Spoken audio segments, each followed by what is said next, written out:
जी बिस्मिल्लाहिर्रहमानिर्रहीम। अस्सलाम वालेकुम डियर स्टूडेंट्स, उम्मीद है कि आप सब खैरियत से होंगे। ये हमारे सीरीज़ चैप्टर 1 क्लास 6 मैथमेटिक्स की सीरीज़ का अगला लेक्चर जो इक्वल सेट और इक्विवेलेंट सेट के बारे में है।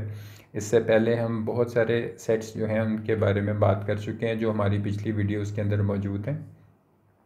मुझे उम्मीद है कि आपने पिछली वीडियोस जो हैं वो अच्छे तरीके से देखी होंगी और आपको ये सारा कुछ समझ आ गया होगा। आज हम जिसकी बात करने जा रहे हैं वो हमारे सामने इक्वल सेट और इक्विवेलेंट सेट्स।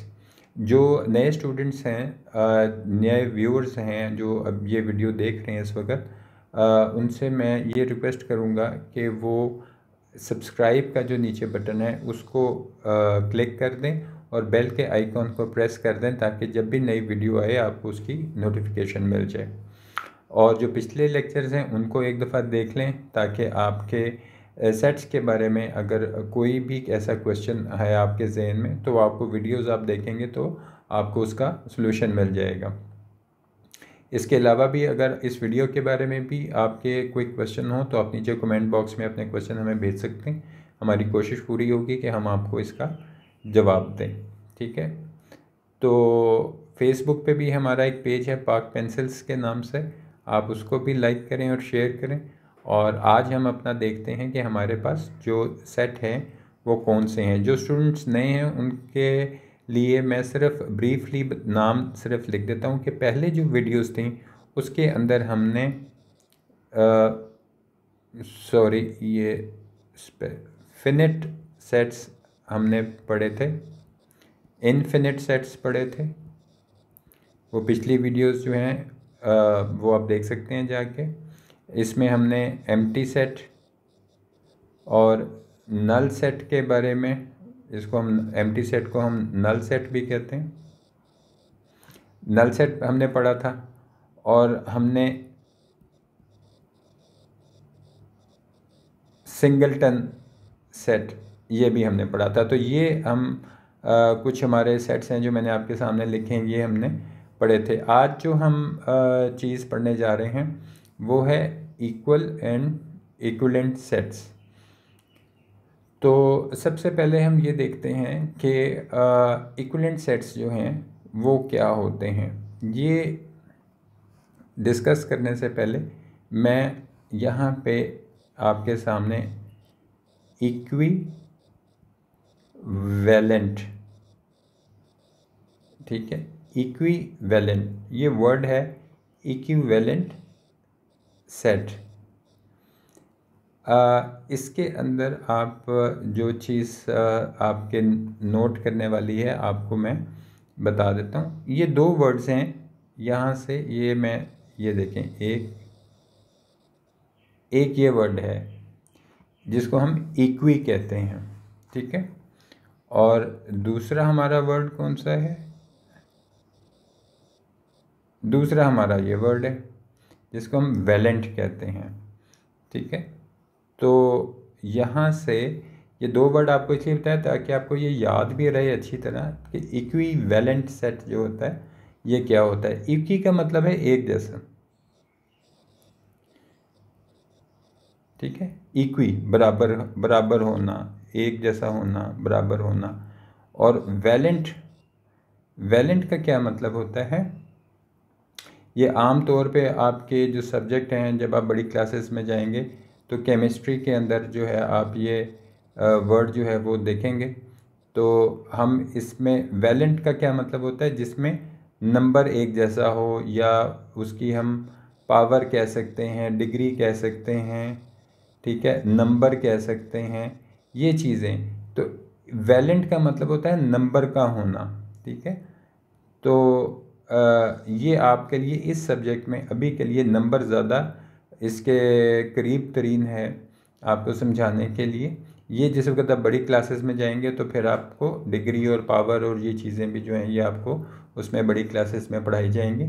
तो अभी वेलेंट मतलब एक नंबर बराबर होना, एक जैसा होना, तो इक्विवेलेंट।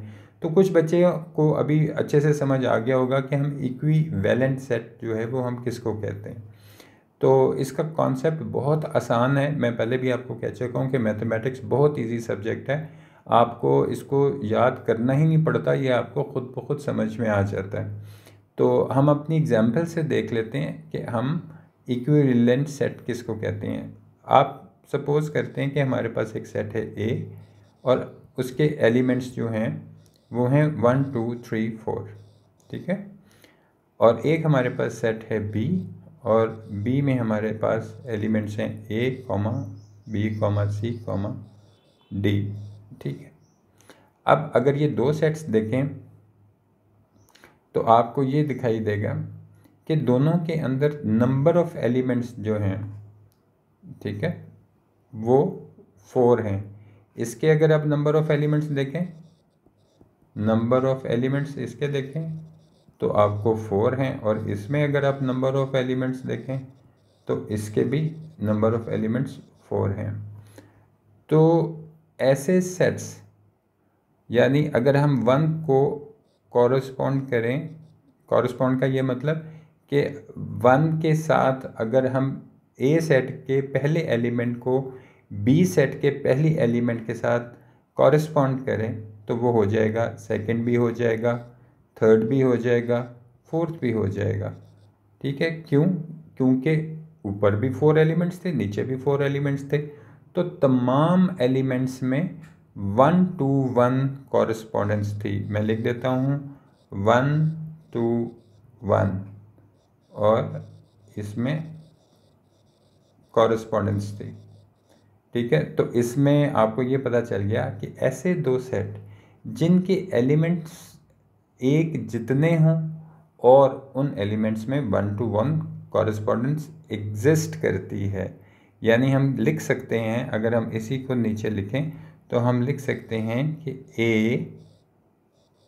कॉरस्पॉन्ड्स टू B, ठीक है। तो ये जो मैंने आपके सामने अभी ये जो आपको सिंबल नज़र आ रहा है, साइन नज़र आ रहा है, हम इसको कहते हैं साइन ऑफ कॉरस्पॉन्डेंस, ठीक है। तो डियर स्टूडेंट्स, यहाँ पे हमें ये मालूम हो गया कि अगर तो दो सेट्स में 1 to 1 कॉरस्पॉन्डेंस मौजूद है तो हम ऐसे सेट्स को इक्विवेलेंट सेट्स कहते हैं, ठीक है। तो मुझे उम्मीद है कि यहाँ तक तो आपको बहुत ईजी लगा होगा। और अब हम एक ऐसा सेट देखते हैं कि जिसमें 1 to 1 कॉरस्पॉन्डेंस नहीं है। तो यहाँ आप नोट करें कि अगर हमारे पास एक सेट ए है और उसके अंदर हमारे पास एलिमेंट्स हैं 1 2 3 4, ठीक है, और एक हमारे पास सेट बी है और बी में हमारे पास एलिमेंट्स हैं ए ई आई ओ यू। तो पहले हम चेक करने के लिए कि इनमें 1 to 1 ये इक्विवेलेंट सेट हैं कि नहीं, तो हमें ये देखना पड़ेगा कि इसमें हर सेट में नंबर ऑफ़ एलिमेंट्स कितने हैं। तो अगर आप सेट ए में देखें तो इसमें 4 एलिमेंट्स हैं, और सेट बी में देखें तो 1 2 3 4 5 एलिमेंट्स हैं। तो अगर हम 1 to 1 कॉरस्पॉन्डेंस देखें तो 1 ए को कॉरस्पॉन्ड कर सकता है, 2 जो है वो ई को कॉरस्पॉन्ड कर सकता है, 3 आई को, और 4 ओ को। लेकिन ये क्या, ये वाला एक एलिमेंट जो सेट बी में है ये तो किसी को कॉरस्पॉन्ड कर ही नहीं सकता। तो ऐसा सेट जिसमें 1 to 1 कॉरस्पॉन्डेंस नहीं होती उनको हम इक्विवेलेंट सेट्स नहीं कह सकते। और जब हम उनको इक्विवेलेंट सेट नहीं कह सकते तो उसके लिखने का क्या तरीका है, यानी अब ए एंड बी, या मैं नीचे आपके सामने लिख रहा हूँ, ये साइन ऑफ कॉरस्पॉन्डेंस है और ये सेट बी, और इसको हम ऑब्लिक लाइन लगा के बता देते हैं कि ये सेट जो है ये इक्विवेलेंट नहीं है। तो ऐसे सेट्स जिनमें 1 to 1 कॉरस्पॉन्डेंस नहीं होती, ऐसे सेट्स को हम क्या कहते हैं? हम ऐसे सेट्स को कहते हैं नॉन इक्विवेलेंट सेट्स। ठीक है, तो ये भी आपको क्लियर हो गया कि ये तो बड़ा आसान था कि ऐसे सेट्स जिसमें कॉरेस्पॉन्डेंस हो, 1 to 1 कॉरेस्पॉन्डेंस हो, उनको इक्विवेलेंट सेट्स कहते हैं, और जिनमें ना हो उनको हम नॉन इक्विवेलेंट सेट्स कहते हैं।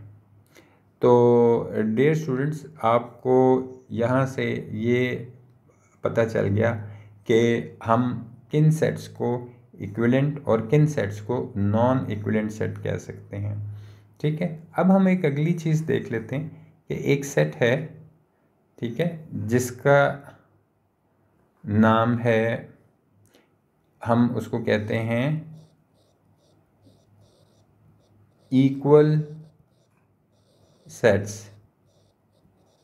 अब ये कैसे सेट्स होते हैं जो इक्वल सेट्स होते हैं? तो ये तो बड़ा ही आसान है, ये तो इक्विवेलेंट से भी ज़्यादा आसान है कि इक्वल सेट्स कैसे होंगे। हम अपनी एक एग्जांपल ले लेते हैं और हम अपनी एग्जांपल में लिखते हैं कि हमारा एक सेट है, नेम ऑफ द सेट है P, और P के अंदर हमारे पास 1 2 3 4 और 5। ठीक है, ये हमारे एलिमेंट्स हैं सेट P के।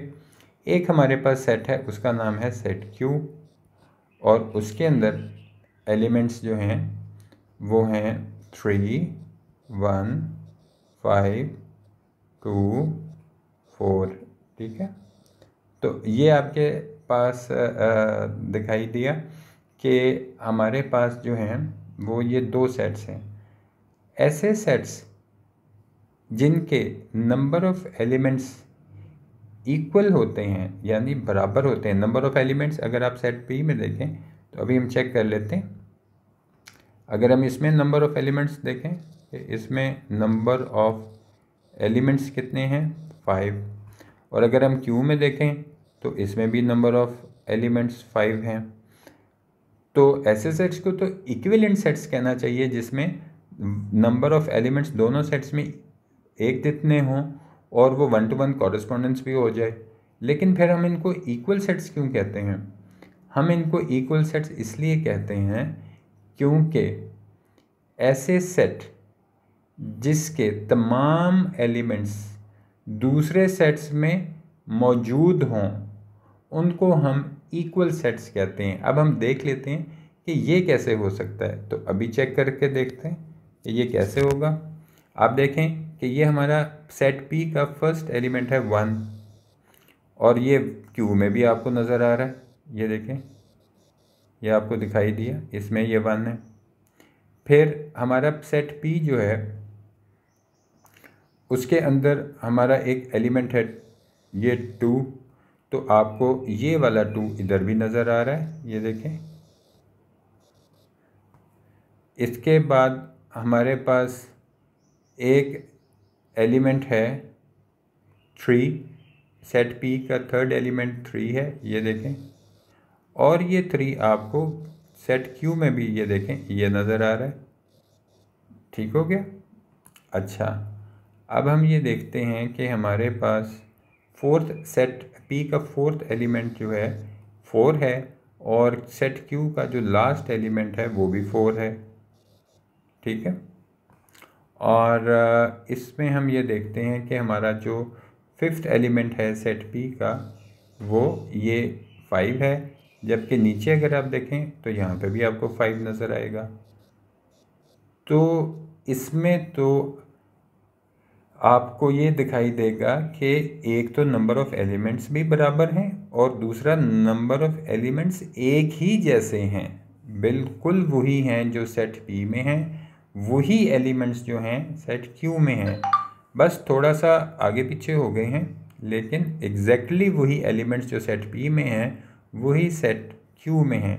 तो ऐसे एलिमेंट्स को जब हम लिखना चाहें तो उसका लिखने का तरीका बहुत ही इजी होता है और हम बड़े आराम से लिख सकते हैं कि P is equal to Q। इसका क्या मतलब है कि P and Q they are equal sets. तो ये हमारे इक्वल सेट्स होते हैं। ठीक है, ये सिंबल किस चीज़ का है? इस सिंबल को हम कहते हैं साइन ऑफ इक्वालिटी। तो यहाँ पे डियर स्टूडेंट्स हमारा ये वाला लेक्चर जो है ये एंड हो गया। हम जो इससे अगला लेक्चर है उसके अंदर हम ये देखेंगे कि हम सबसेट और सुपरसेट जो है वो किसको कहते हैं। मुझे उम्मीद है कि आज के लेक्चर आपको अच्छी तरह समझ आ गया होगा। अगर आपका कोई भी इसके बारे में क्वेश्चन हो तो नीचे कमेंट बॉक्स में आप हमें इसका क्वेश्चन पूछ सकते हैं। हमारी पूरी कोशिश होगी कि हम आपको उसका रिप्लाई करें। हमारा फेसबुक पे भी पाक पेंसिल्स का पेज है, वहाँ पे भी आप मैसेज कर सकते हैं, उसको भी आप लाइक और शेयर करें और इस वीडियो को भी आप लाइक और शेयर करें अपने फ्रेंड्स के साथ। और कोई चीज़ ना समझ आए तो आप नीचे कमेंट बॉक्स में हमसे पूछ लें। अपना बहुत सा ख्याल रखें, अच्छी तरह हम अपनी पढ़ाई करें। Thank you very much. अल्लाह हाफ़िज़।